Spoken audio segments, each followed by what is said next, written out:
pleasures are certainly reality TV, because my day job is very analytical, and by the end of the day, I just love to watch 90 Day Fiancé, for instance, and then all of the spin-offs. I also really love decadent, like European style desserts. On occasion, I will go to some cute bakery or cafe here in Atlanta and then treat myself to just a fancy little dessert.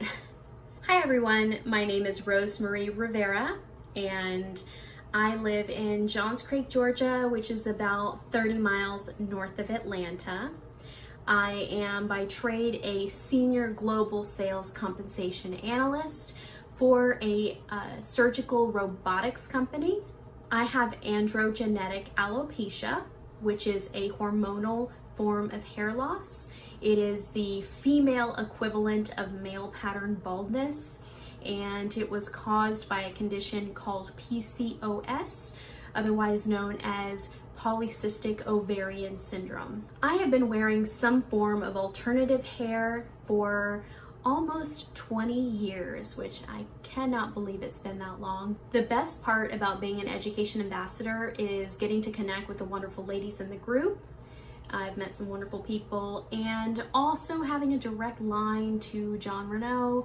You know, it's not typical that an end wearer really has kind of an open exchange, an open dialogue between a manufacturer, and that the manufacturer is able to provide a wealth of knowledge to the end user so that they can in turn help share that amongst the community.